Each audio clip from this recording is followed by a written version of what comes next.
Okay. All right, we're live. Sorry, I was fixing the camera on this phone camera. I gotta fix it a little bit more. Sorry. Instagram camera. Hey Tracy, nice to see you. Happy 2-5 Tuesday to everybody. Happy 2-5 Tuesday. Feel free to put your questions in. We're gonna actually go over some of the stuff. Actually, the line today that I posted from my good friend Reggie Padilla. Yeah, so we're going to talk about that, and then focus on a part of that, actually the 5 chord of that, because I think it's really interesting and really relevant. And then we'll do questions, so like we usually do. So let me play the line. I'm going to play it slowly, and then we'll break it down a little bit, okay? And then I want to show you how you can go get in and out of this line in your own way, which is why we do this, right? It's just basically why I do this, is to kind of help you with your own organic language by, making you hip to some of the stuff that I listen to, or some of the stuff I write, or some of the stuff my friends write. So here we go. All right. Yeah, Instagram, feel free to put any questions in the question box, and YouTube, you know where to put them, right in the chat there. So here's the line. I'll play it really slow. Hopefully everything is, you guys can hear me okay and all that. So here's the line, and this is in F concert. So on tenor, this is going to be in G, and then it's an F concert. So I'll play it really slow. All right.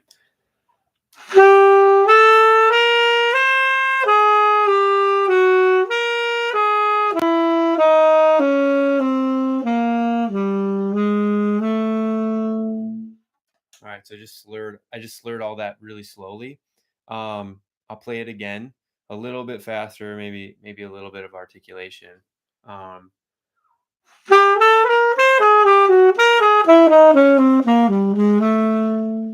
Right, so it's just ending on the one of the one chord, so he's not going into anything else. So that dissonance you're hearing, it's actually, there's a lot of dissonance throughout the entire line. It kind of starts almost right away after he plays the beginning part, and then it's very dissonant. And what he's doing here, he's pretty much playing an altered dominant over the 5 chord. Altered dominant meaning it's some people call this like the diminished whole some people call it the diminished whole tone, because it starts out like a diminished scale, but it ends like a whole tone scale. So it's got the beginnings of each one. So the beginning of a diminished scale is like, if we're playing in this key, it sounds like this. Right? So it's just 1, flat 9, sharp 9, and then 3. That's the beginning of a diminished scale. So and then the whole tone scale is just whole tone. So if we play the next note up after my key is F sharp or concert E, but if we play like F sharp concert or G sharp, and we play a whole tone,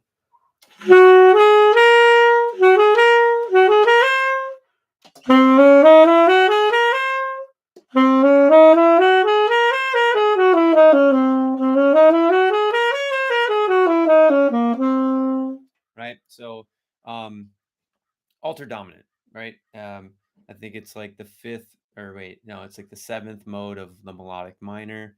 Yeah. Anyways, we won't get into that, but I do want to focus on the 5 chord of this line. So the 5 chord of this line sounds like this.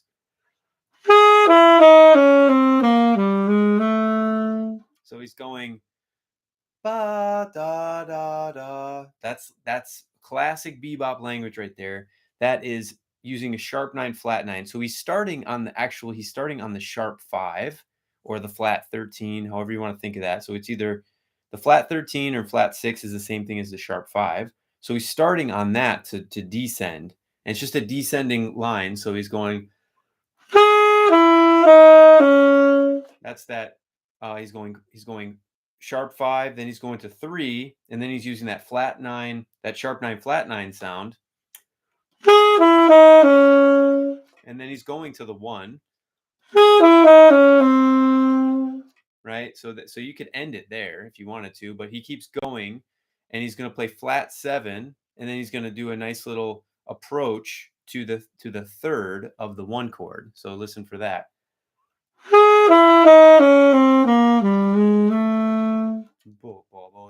Right? So that's leading right into the 3 of the 1 chord. So why am I showing you this? Well, I think this is a pretty um, I think it's a pretty good sound to get into your playing. First off, I think it's important to know this sound and maybe have it under your fingers. So it's something you could practice in all keys and get through it pretty quickly.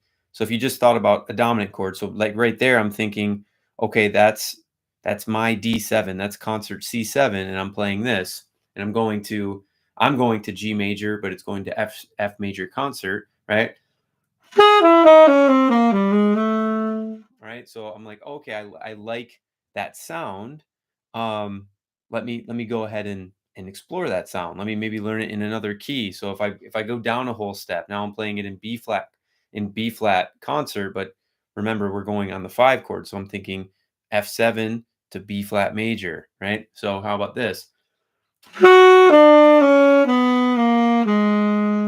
And then where do I go from there? Ba, ba, da, right? So let me play it again. Excuse me. Here we go. Uh, right. And I want to explore that sound and get it under my fingers in all the keys. But then where do we take it from there? Once I have the sound down. So if I'm go back to the original key, this is the 5 chord. Remember, this is C7 concert or D7 on tenor. Right? But what if I want to change the beginning part? Reggie did something really cool in the beginning, but what if I wanted to make this line my own? So let me explore, how do I get into this line, right? Maybe I can do something like this. Uh,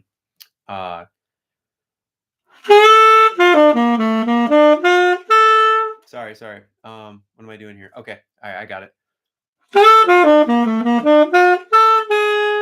Right, so I want to do a half step there. But let me figure this out. Now this is me working an idea out. It's okay if you don't get it the first time. Like I'm not I'm working this idea out to show you guys. So okay, I want to do this.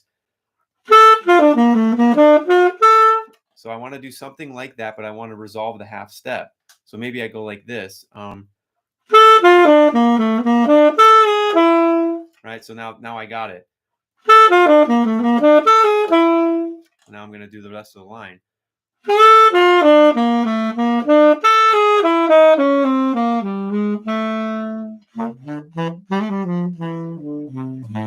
Right. How else can I get into this line? Maybe I want to mess with approaching from below, right? So if I want to go like this, uh,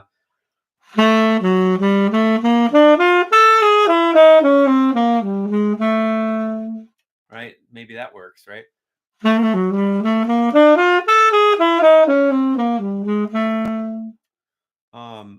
And then from there you can just keep exploring, right? So maybe we think about keeping it like Reggie did this. No, what do you do? So that's what he did. He kept it like really close. What if I want to do something like that, but change it a bit?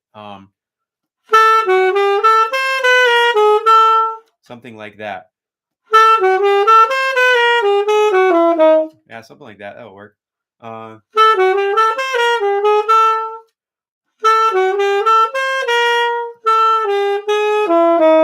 So sometimes you need to slow down and think about what you're playing and what you're hearing. So now I'm hearing this.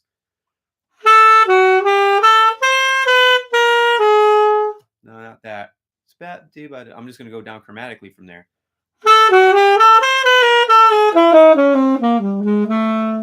All right. So, yeah, so this has got out from Argentina, a frustrated saxophonist. Well, ask your questions, Ulysses. Don't be frustrated. This is all a journey. You all just saw me mess up countless times, and I'm not frustrated. It's part of the journey, and it's part of the learning. So don't be afraid to make these mistakes and figure these things out. Like I'm trying to figure these things out on the fly to show you all really quickly what's happening. But I would spend more time doing this, and I would actually play it a little bit slower, um, just so I can hear everything I'm doing. Like that first one I was attempting to do was, you know,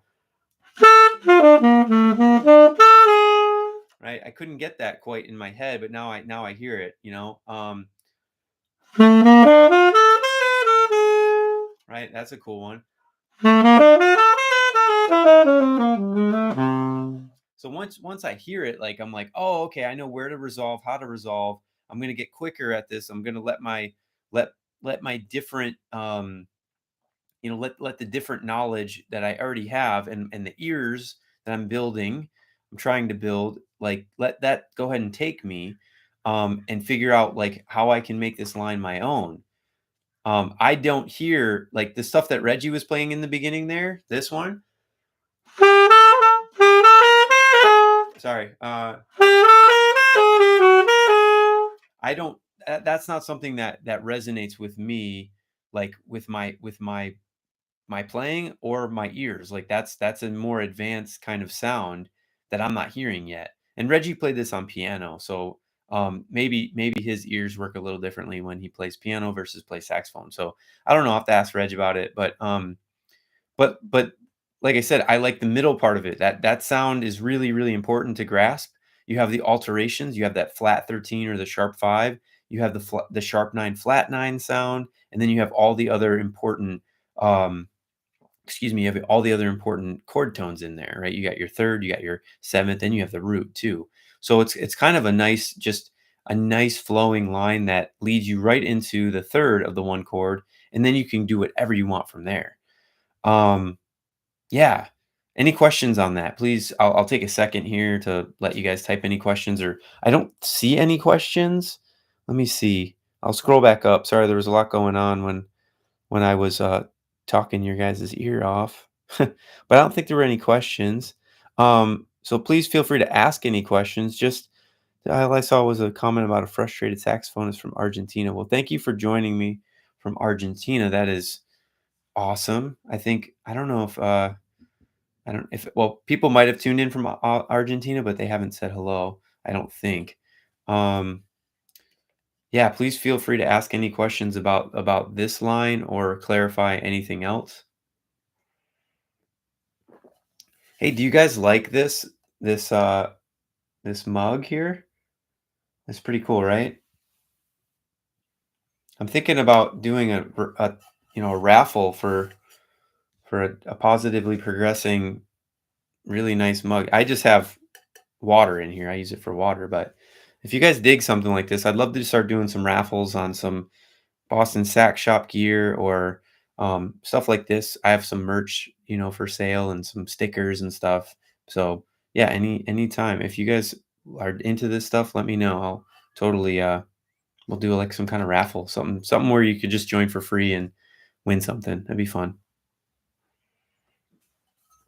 Okay, so doesn't look like we have any questions today.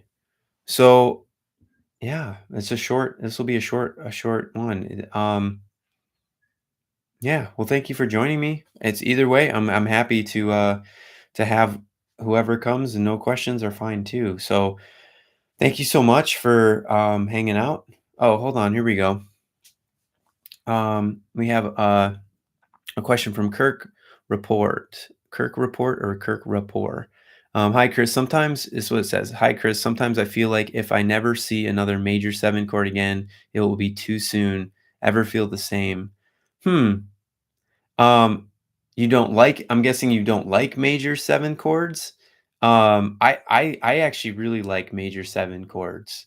What tell me what you don't like about them. 'em. I'll give you a second to type, and I'll kind of, I'll filibuster as you type. So I think major 7 chords are really cool, actually. I think they can be difficult. I struggle sometimes with I feel like I play the same ideas over them. But here's a little trick that might help you explore a little bit more major 7 tonality stuff. And and try instead of playing the 4, you just get bored with the sound sometimes. Okay. Um, so same. So Kirk, I'm in the same boat as you. So one thing I've been doing and exploring is I've been exploring just putting the sharp 4 um so basically playing a Lydian sound. So Lydian is the sharp 4. So for everybody out there, quick theory, one of the modes of major is called Lydian. It's the 4th mode of the major scale. And the reason why it's called Lydian, or why what the Lydian mode sounds like, is it has a sharp 4 in it, meaning that the 4th degree is raised. So here's a major scale starting on G, on my G, on F concert. Right, so that sounds like a major scale. Now here's a major scale, a Lydian. Here's a Lydian scale starting on G. So this opens up our ears a little bit, right? So like if we were to play an arpeggio all the way up to the 13, it would sound like this.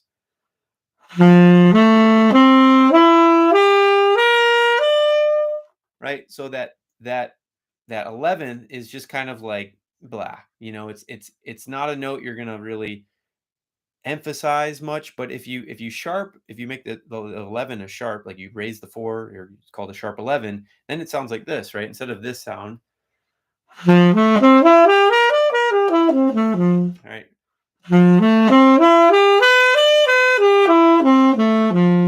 So now you have this like really like note that kind of pops. And what that also does is it also makes for a cool thank you, Dr. Did it say Dr. Omelet? Dr. Omelet. Oh, a cool name. Dr. Or maybe it's not Omelet, but I'm reading it. Nice sound. Oh, thank you. I appreciate it. It's always nice to hear someone say nice sound, because that's what we do. That's what we work for.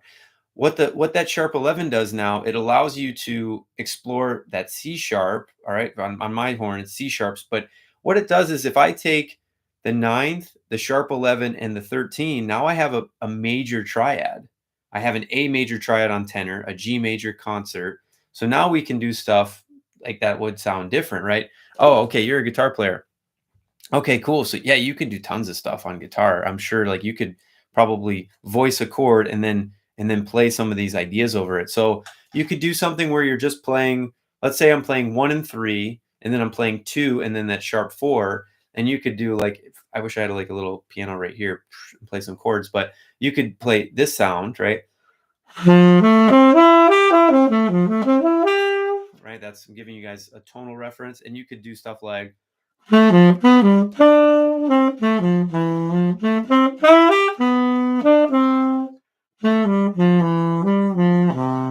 right, and then finish it like so you can hear the tonality still. Like if I messed around with like just these notes, right,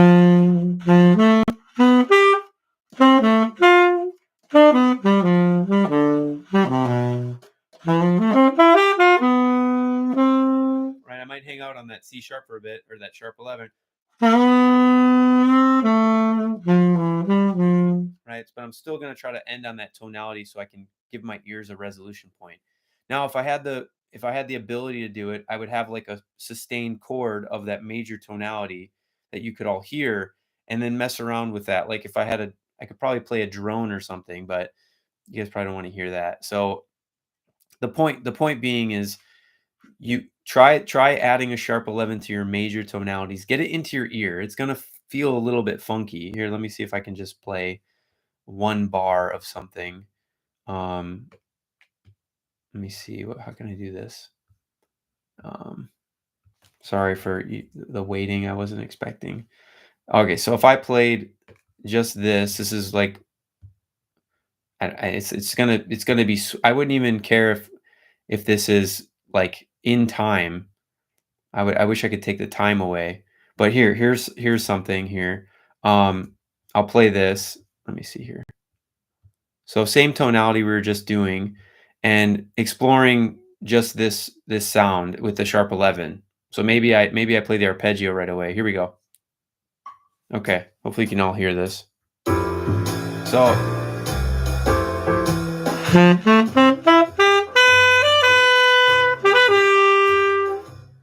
right, right, so now I played the sharp 11. Um, so I played the sharp 11 and I got that sound. So let me see what I can do with the sound. All right. All right.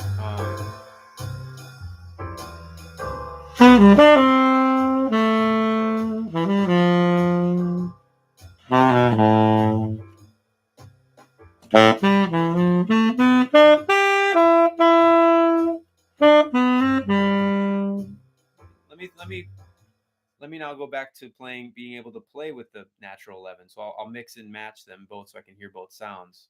And this is kind of like playing through a modal tune. Like I said, I would prefer just a sustained chord so I wouldn't have to worry about keeping stuff in time. But hey, let's just check it out a little bit more. Hopefully you guys will bear my playing. All right, here we go. All right, so I'm gonna mix in the natural and sharp 11. Uh,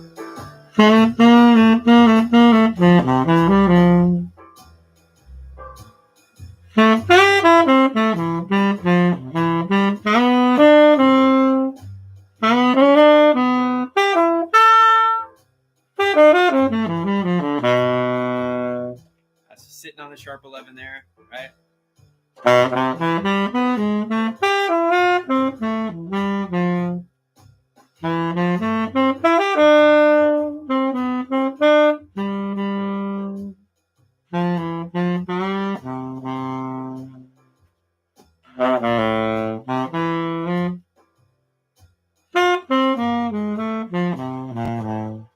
Okay. All right. So you guys get it. Hopefully you get it. All right. Looks like we're getting some more questions in, so I'm glad uh glad we got some more questions in. Okay. Um so there's a question on, let me take this question on Instagram. Can you talk about swing quarter, please? I'm not sure what that means, swing quarter. If you could write it in the question box, I will answer that, or maybe describe it a little bit more, because I know that there's people from different places in the world, and sometimes like things are translated differently in music. So, okay, so we have a question on YouTube here. Gabrielle asks, "What would you recommend for someone like myself who has quite a bit of experience soloing but knows very little theory? I don't really know how to follow chord progressions across the solo. Any tips? I have just mainly experimented on the blues scale." Um, so I say this every week, and I don't mean to. I like saying this because I think it's probably the best advice I can give, and the best advice anybody could give. Hopefully, um, I would make sure I'm doing tons of listening. I would listen, listen, listen. I don't think I think your ears and listening to some of the masters that came before us, all the people basically behind me, Miles, Dexter, Charlie Parker, John Coltrane, Sonny Rollins, like listening to them and trying to emulate them and listening to how they're soloing is going to be your best theory lesson, right? So building your ears, like it says you have a quite a bit of experience soloing, but no very little theory. So you're clearly getting by soloing without much theory. Now I think that theory comes into play and they can work hand in hand, but I think mostly the you know what's really important is learning tunes, listening to players intently, and listening to how they're playing those tunes, and then maybe even learning how they play the solo and playing the solo like them, and then maybe learning a little bit of their solo or little pieces of their solo or the whole solo, whatever you like to do. I don't like to tell people what to do. If they're inspired to do something, then definitely do it. If you're inspired, that's the best way to go about it. um so I hope that's a good enough tip for you, Gabrielle. If you have more questions, though, please feel free. Now, if you're just experimenting on the blues scale, there's a lot of things that you could do with the blues scale. It's not a bad place to start, but there's also a lot of language you would be missing if you're only limiting yourself to basically 5 notes. So, right, or is it 6 note? I mean, I can't even think of 1, 2, 3, 4, 5, 6 notes. So yeah, so I would definitely say, I mean, like pentatonics and blues scales are great. I don't dislike those. I like them. But I think that like if you're trying to learn language, right? You wouldn't like just like a different language in a different language that you speak than your native language, you probably wouldn't just learn like the vowels or just consonants. You would try to learn words, pieces of phrases, and then you would try to start making those into sentences and then paragraphs and then, you know, a novel. All right. Cool. Here's a question from Jen. All right. Okay. So this says, this might be a silly beginner question, but I want to start learning the saxophone and was wondering if tenor and alto are the same as far as playing. Is one easier to learn, or is the only difference the sound? Okay, that's actually a great question. That's not a silly question. I think that's a great question. I hope Jen's still on here. Um, so I think it's interesting. Like it's an interesting question. Like I didn't start on tenor. I started on alto, but this was back when I was a young little guy. Now I'm just old, but I think there's just to kind of let me back up a little bit. Tenor is in B flat, alto is in E flat. So the sound that's going to come out of them is definitely different. The alto's higher, like a higher range. Um, and tenor is a lower voice, right? So alto's a little higher, like we know soprano's like way up there, and sopranino is like way up there, and then bari, and then contrabass and bass and all that stuff's down below. So, um, for me, this is just I guess I think my take on it, and this may not be right or wrong, but it's just my personal experience. So alto what came pretty naturally to me, but I gravitated towards tenor because I liked where the range sounded. I felt like it was more of my voice versus alto that was higher than what I was hearing. But playing wise, like blowing through the horn itself, there's there's there's I think on both sides. There's like pros to a tenor. I think tenor is like really easy to learn and play. I think alto is maybe a little bit more difficult because your embouchure there's a lot less wiggle room with your embouchure. And if anybody else is on here, I wish my buddy Race was in here. He could probably speak to it because he plays both really well. I don't play alto anymore at all. But then again, like I don't need to. Like I have fun on tenor, and this is just what I do. And if I play out, I play on tenor.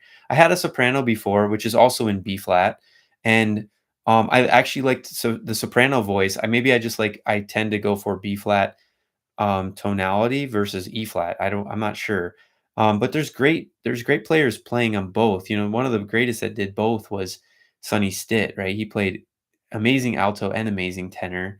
Some of the Chris Potter plays both. I'm trying to think of some modern guys that play both. Chris Potter plays both. A couple of really great West Coast guys, Alex Hahn and Danny Janklow both play great alto and tenor. My Reggie, we talked about Reggie. Reggie plays both really, really well. Dan Hitchcock, he's out in like Tennessee area, Nashville area. He plays both really well. So I I don't know if I answered your question totally. I hope I did. It's are they the same as far as playing? Like, so the notes are the same, right? They're just going to be a different sound. Like if I play G on tenor and I play G on alto, it's going to sound different. It's going to be a fourth or a fifth apart, however you want to think of it. Um, but as far as like actually blowing through the horn, it all depends on the setup and all that stuff. But I think they both would be relatively easy. Saxophone, let's just be honest, saxophone's like the easiest instrument to learn and play, um, because it's like everything is underneath your fingertips, literally, and it's like driving. It's kind of dangerous, actually. This is kind of like a really fast car that we can't control sometimes. People that love to play fast, they might not have the right control. They're just driving a really like an F1 car, but they don't know how to steer, or they're driving it without a steering wheel. So, this is like I said, it's like the easiest instrument, but yet the hardest instrument, and it's the most dangerous instrument because we can just go crazy on it, and maybe not have the full control. So yeah. um, I hope that answered your question. If anybody else has any other like feedback on that, like I'm totally cool with other people answering some of these questions because I am not the end all be all on the answers. I mean, if you're asking me something about myself, yeah, I could probably answer it pretty succinctly. But um, yeah, so I think I would personally say if you're looking between alto and tenor, I would look at budget. What's your budget? Um, what's your, what do you like to listen to? Like, if you like to listen to Bird and Cannonball and Sunny Stitt and you just love the alto sound, maybe you go maybe you go with an alto. Nolan just wrote like what was the answer? I kind of just did it like an open-ended answer on that because I think both are relatively the same to learn. But I do think there's pros and cons to both. That's the short answer. I did a much longer answer. Um, but if you really like listening to tenor and you like this voice on tenor, you know, and it's in your budget, the one great thing about saxophones is I feel like there's so many accessible horns nowadays for way cheaper than when I started. I remember like when I first started, I'll just tell you guys a quick story and then we can end it. But when I first started playing saxophone, I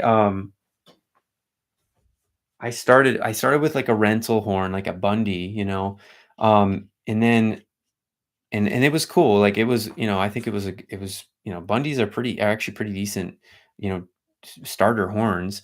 And then I went my I played for a couple years and I was really serious about it. My mom bought me a Selmer Super Balanced Action Series 2 when I was in 8th was it 8th grade? Maybe 8th grade, and I think back then those horns cost, like, a lot of money, like, I didn't grow up with a lot of money, so my mom financed it and, like, surprised me with it. I wasn't expecting to ever to get a new saxophone, so and I held on to it forever, right? I had that horn for a long, long time, until I bought my first Mark 6 tenor, when I but but that was like I think back then that horn was probably like this is like 19 early 90s. So, I'm older. So early 90s for $2,000 in the early 90s was a lot of money. Right? And I think Selmer horns now are still really really expensive. Like some of their nicer horns, their pro model horns are 5 or 6 grand, right? But nowadays there's so many accessible horns. I mean, you got not that this is cheap, I'm not saying this is cheap, but you get really, really great horns, like, so Jack over at Boston Sax Shop, John Ledbetter at, JL Woodwinds, they both have, like, top-notch made horns, the Nexus horn, JL's all his series, and the Pinot tenor. I mean, those horns are selling around 4 grand. So, like, that's I mean, like I said, that's a lot of money, but you're getting a really good quality horn, and a professional setup. Now there's horns. I've seen horns. I had a horn sent to me, an alto sent to me for that cost like $280. Like, I mean, so there's the range of a $280 horn all the way up to, you know, a $4,000 horn that's made from some of the best, from some of the best in the industry. And then you can go beyond that, right? If you want an old vintage horn, I don't even know what they're going for these days. 10, 15 grand depends on the market, but um it's all accessible, which is really cool. Okay. Well, there's no more questions unless anybody has any questions, please feel free. Uh it sounds so complicated. Yeah. Oh, Jen was just asking other questions. I mean, the saxophone for the most part is a very easy instrument to learn. Like I would honestly say like I have a 5-year-old daughter and for me, she takes piano lessons and for me, I don't care if how much she's learning. Like, it's not about how much she's learning from right now. It's all about how much fun is she having? How much fun is she having? How is her relationship with music developing? I'm not a like a super strict dad. I'm not like, obviously I'm pretty I think I'm fair, but she I'm not telling her, "Hey, you need to get on the piano 30 minutes a day." This and that. I let her do free practice and then I practice with her myself, those types of things. But I want her relationship to music to grow and I want her to love it. I don't want her to just think of it as a chore. I don't want her to be, look back and, in 5 years and be like, I can't believe you made me do this, whatever. No, I want her to just enjoy it. And so my tip for you, Jen, is like, as you're learning the saxophone, and for the Argentinian frustrated saxophonist, you know, um, you know, enjoy the journey. Like, it took me a long time to realize, like, this journey is is long, it's endless. It's, sorry to, burst anybody's bubble, but we're always learning, you're always gonna be working at something, you're always trying to get better at something, and you might reach a point where you're happy. Like, and that's totally great. Like, I feel like I'm a lifelong learner, like, I'm always learning stuff, I'm always working on stuff, but I'm also always revisiting stuff I know. Like, I played, like, diatonic triads and seventh chords and things like that earlier, and I was just revisiting stuff that I really wanna get down, really well. So so wherever you start, and however intimidated you are, just make it accessible. Get a teacher that will make it really fun for you, that will break it down.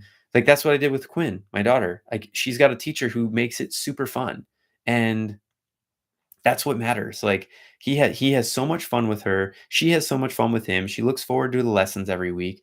So that's the most important thing, I think, is starting your relationship out with music. Don't get frustrated with the horn. Things will come together.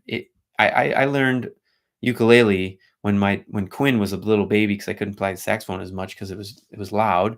And it was really actually kind of a nice little break from saxophone, because I didn't put so much pressure on myself to, like, have to learn and be really good at something. It was like, let me just learn a couple chords so I can just play it for my daughter. Um, and that was fun. And so I think, just like with my 5-year-old, I will suggest, for any of you, make your relationship with music fun, enjoy it, enjoy the journey, and take your time. And like I said, find a teacher that's going to make it fun for you. Maybe you need someone that helps you motivate, to practice, but give you the stuff that is attainable but not too hard, and then kind of move you along progressively. So yeah. I have another question from Gabrielle on YouTube here, and it says, "Can you briefly talk about your transcribing process if you have one?" Yes, I can. Hey, thanks, Kurt. You have a nice night too, man. Take care. Yeah, I can totally talk about my transcribing process. It's pretty straightforward. Um, I first start out, and this is gonna sound crazy, but I start out by listening to a song or a section of a song that I'm learning. If sometimes it's the melody, and I can probably do some of this for you, since I have it up here. But I'll typically, depending on how fast it is, I might slow it down. If it's attainable at the tempo, I won't slow it down. But, I'll listen to a chunk of a song for, like, a ton of times. I'm talking, like, 50, 100 times. I will give you my opinion on reeds in a second, I promise.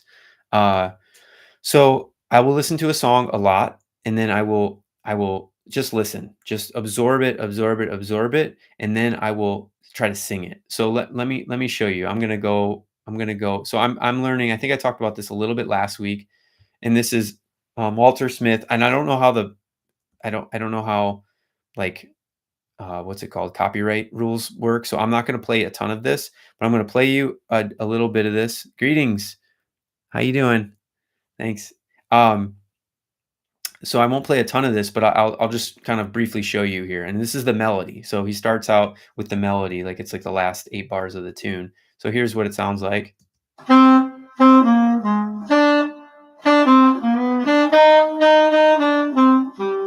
Okay, so that's probably enough of that song. So ba ba do ba da bo do bo da ba dee ba ba. So I'm singing it without it, but I know that's on. So let me sing it with it.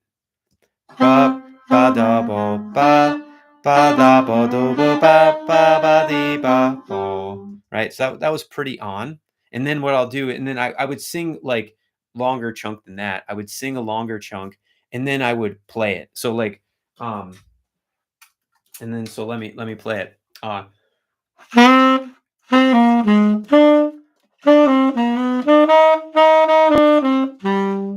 So I don't need to play with Walter on that. But that's what I would do. And honestly, I get it ingrained. So what I would do is I would do that for, like, what my goal. what my goal is for that song. And for that song, like I want to learn the whole entire solo. I want to sound like Walter Smith. I want to sound like him on the melody. I want to sound like him on the solo. And maybe it my goal changes to like one chorus of like just really really tight. I've gotten like I think I've gotten almost two choruses down of it. Um and the melody pretty good. But I also want to do Christian McBride's bass solo on that too. So like I sing along with it and I can sing it. So you should be able to sing like everything that you're learning and you might need to slow it down. So do it, slow it down. And then I bring it to the horn. So like I said, I listen intently, listen for a while. I'll drive around in my car listening to the same song every day. I know it sounds crazy, but I'll try to sing it. And then after I listen to it for a while, I'll sing it and I'll try to sing it at tempo. If I can't, I slow it down. And you can use anything nowadays. You can use GarageBand. That comes like pretty much free. I think it's free with every Mac. So if you have a Mac, John, dude, oh man, one of my best buds just came in the Instagram feed. So I gotta give him a shout out. Love this guy. Um, anyways, so yeah, so basically, I will sing it, I will keep going, and then I will bring it onto the horn. I might not touch my horn for an entire day if it's a tune I'm learning. So I hope that answers your question, Gabrielle.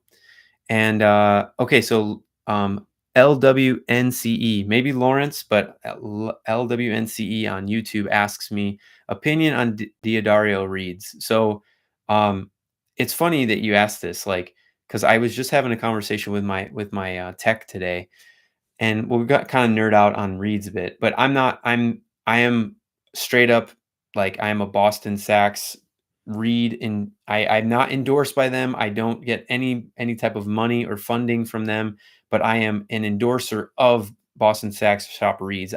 My experience with them have been amazing. Before Boston Sax Shop made reads, I had a bunch of reads that I stockpiled from a long time ago. There is a there were reeds called Rico Jazz Select, and they were in this black, blue, and like pinkish box. I wish I had a box of them still to show you all.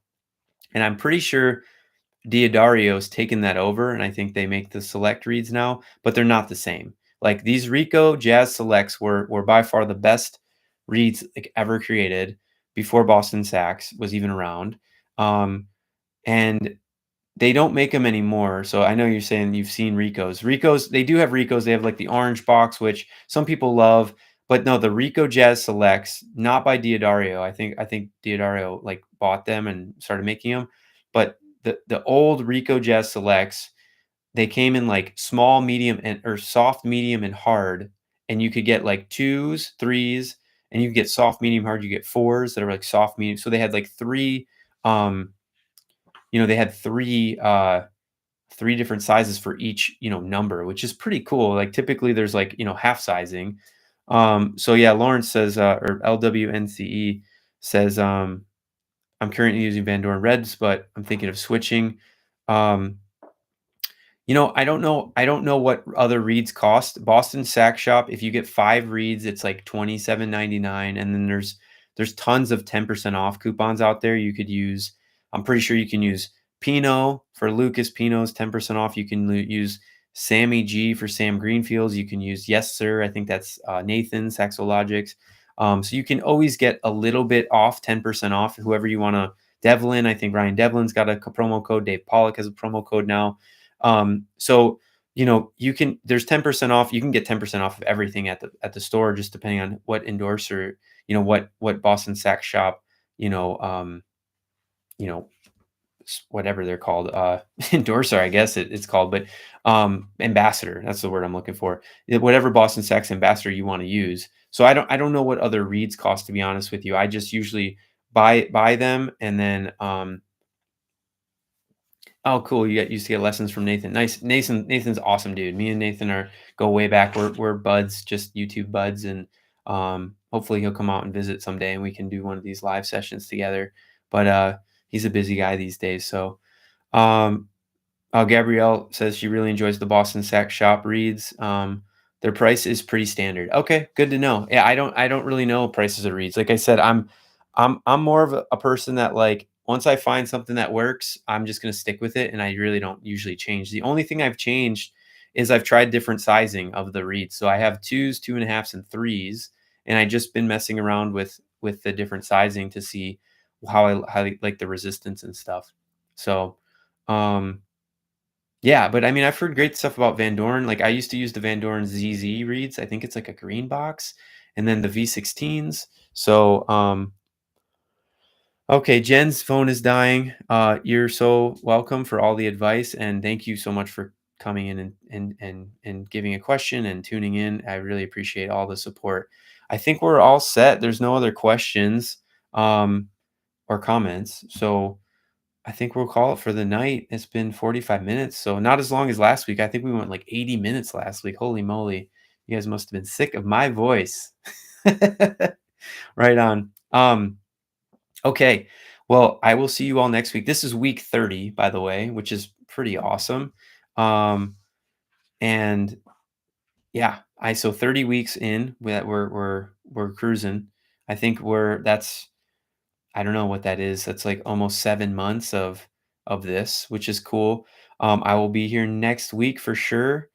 And I think I only have I don't think I have any Tuesdays off for the near future.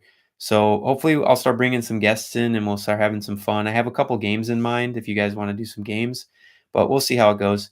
Um, as always, thank you all, YouTube, Instagram. Thank you all for the support and for the kind comments and for checking out the videos and hanging out with me on 25 Live. So I will let you all go. Oh, hold on. My goodness. One more question. All right. Last question. Okay. Gabe 14258. One last question. Sorry. What's your process for working on things through all 12 keys? So what I do is I typically will play something in one key first. So like here, let me just make something up. I'm just gonna make something up like just a digital kind of thing. So maybe like a five note group. I've actually used this one before. Let me just use something I've used before because might resonate with other people. So if I use this type of cliche, this is like a bebop cliche, or that's pretty much that honeysuckle rose kind of line. And so if I'm playing that, I might just play it in that one key. This is I'm thinking in G7 here, F7 concert. Uh, oh, Race is here, dude. Yeah, I wish you were here earlier. There was a question I would have loved to pick your brain on. That's all good, Race. Next time. Um, and so what I would do with that is I would get this. I think of it as like a sound template in my brain, right? And I would sing it ba ba ba ba be ba, like sing it accurately. Dee ba ba ba dee ba, right? Right? So that's the line. And then I would have this sound template. This is the way that I think of it. I have this template in my brain so I know what it's supposed to sound like. Now I'm going to bring it up a half step. And sometimes like in the beginning, you might have to think of each note. Like I'm playing G, F, and then I'm jumping down to A, C, E, and then I'm ending on D. So sometimes I need to do not anymore, but sometimes in the beginning, you might need to do, I need to do a direct transcription. So I need to think, like G sharp, F sharp, if you're thinking in sharps. I don't know. For some reason, I'm thinking in sharps. So G sharp, F sharp, and then where do I go from there? But once you get good at transcribing, like if you need to transcribe in your brain or if you need to write it down, that's fine.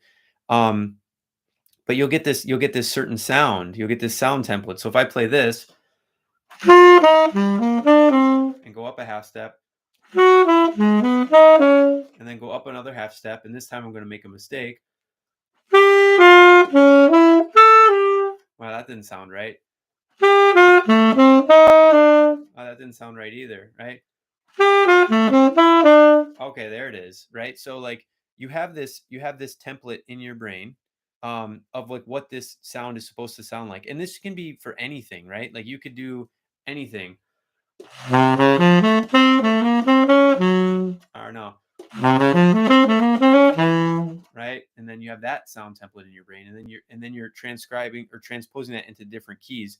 But start with something small, start with something short, and then play it in the original key. Get the sound of it. Get those intervals in your ear, right? Going back to this.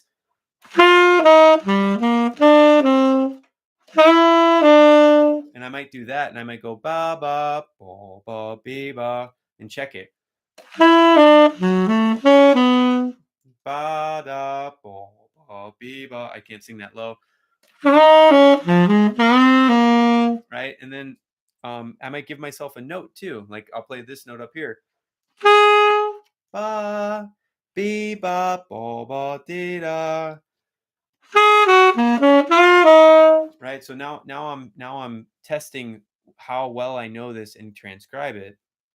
Now this is a line I'm obviously familiar with, but this can be done with anything. But start with something easy. Start with something that's maybe a melody, right? So like how about this melody? I was just talking to someone about this the other day. So if I played this the beginning of this, let me think of a different key. Okay, I'll play it in this key.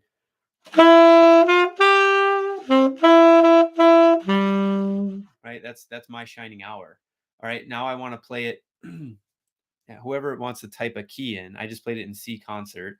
If someone wants to type a key in, I'll just play it in that random key that you give me. But I have this melody in my head. Ba ba ba ba ba da da ba. Right. All right. So Race wrote in E flat. Well, it's just common in E flat and C, so that's gonna be easy. Right,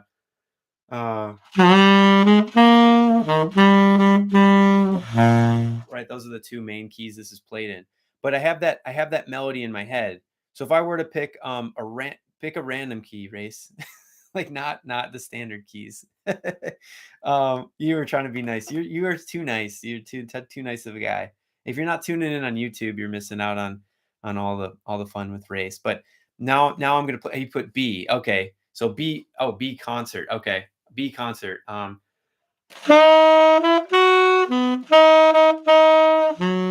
Right. So I have this that was in B concert, right? I hope I never have to play my shining hour in B concert. That would be brutal. I could probably make it through the melody though. Next time you come down here, Race, we're doing a video on my shining hour in B concert because you're so nice. So my whole point is that you want to be able to hear what you're playing. Vocalists be like, yeah, I know, right? If they play it slow, I'm down. I'm down if they play it slow enough. But use your voice. Use your voice to transcribe stuff. Use your brain to transcribe stuff. It doesn't or transpose stuff. I keep saying transcribe. I'm sorry. So when you're working through all 12 keys, make it something that's doable. Don't just start with like a Ryan Devlin lick or like a a Chris Potter lick or whatever. Start with something that's doable. Start with something that you can sing, and maybe only set your goal for taking it into three keys for the first time. Right, like you're playing this.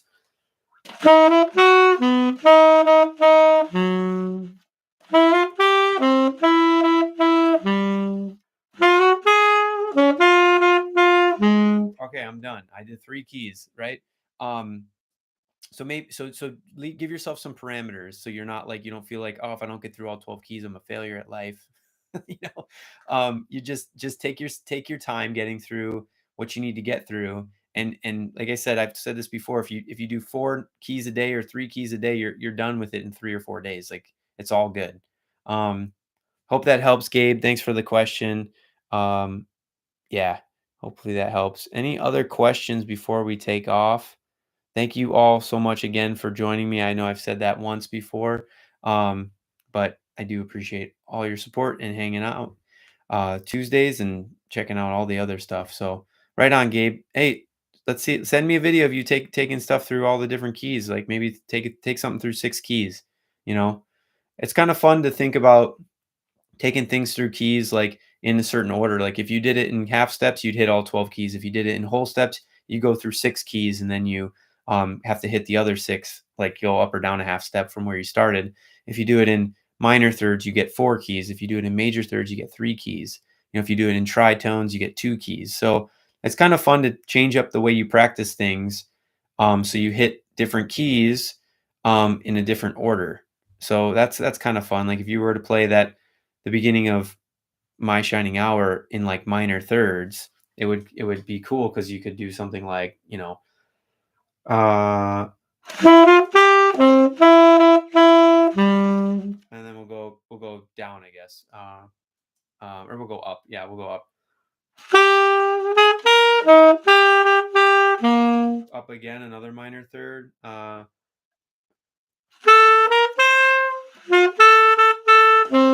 I do that right? Oh no, I didn't do that right. Wait. No, I didn't do that right. My bad. Yeah, so I would need to think about that. Okay, so okay, sorry if my comments weren't the best. I'm not sure.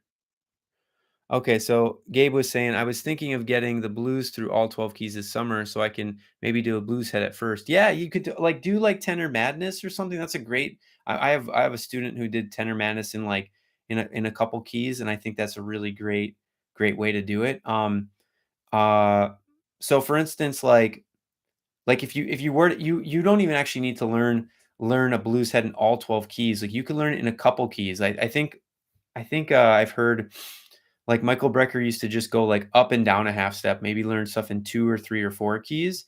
So, but once you play that, like if you played a blues in one key, right, for a long time, like you studied one for like a couple weeks or even a month, you just worked on the blues for a month, you're gonna get that sound in your ear. You're gonna get that like, that mm, mm,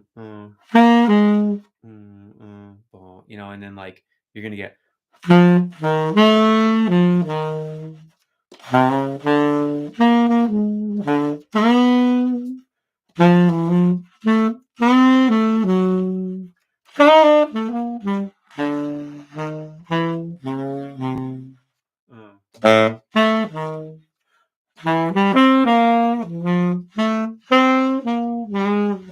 right? You're gonna get that just that whole 12 bar feel in your head. You're gonna feel going to the 4 chord. You're gonna feel maybe that 6 to the 2, right? That was this part. Right, that's that 6 7 chord to the 2 5 at the end. So you're gonna get the feel of that. So when you start playing a blues in a different key, you're already going to have that kind of that feel of that. Like if you pick a different key, even a half step up or down, which if you started like on an F concert blues and you went up or down a half step, now you're getting into some harder key centers. So if you're learning something in G flat, or if you're learning something in E concert, or A flat concert, or whatever is a difficult key for you, um, then you're starting to like really get around the blues a little bit more. So you could totally start with a blues head. Like tenor, I think tenor madness is a great head because it has some really nice like lines in it. Like that's such a badass line. I mean, like it's in the head of a tune. Like I think a lot of like amazing melodic ideas come from melodies. I know that's probably a dumb thing to say, but I say a lot of dumb things, so it's all good. But I mean that like just learning that. Sorry, I messed it up that time, but yeah, it's just learning that in all 12 keys is bad. Like that's some bad stuff right there. That's language. That's what we're learning. That's what we want to be doing. Learning all this language, getting these little chunks of things and then making it into our own. So, um I'm not sure. So we have one more comment here. Seba, I'm not sure. You said sorry if my comments weren't the best. I don't know what you said. But hey, it's all good. I don't know if I missed whatever you said. I thought you said greetings. So I said greetings back. If you have any questions, please think about them, write them for next time. I put a little thing in my story on Instagram. Like if you want to ask questions this week, I'll write them down and address them next week. So until next time, we made it to 60 minutes. Holy moly. All right. We'll see if next week's shorter. Uh, yeah, right on, Gabe. Thanks, man. Yeah. And feel free to write back anytime and hit me up, DM me, whatever. It's all good. Everybody else, have a great, wonderful week and stay safe and be kind to each other.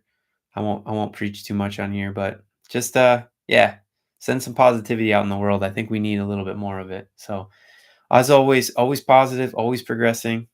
See you all next week. You next week. Right on. Later.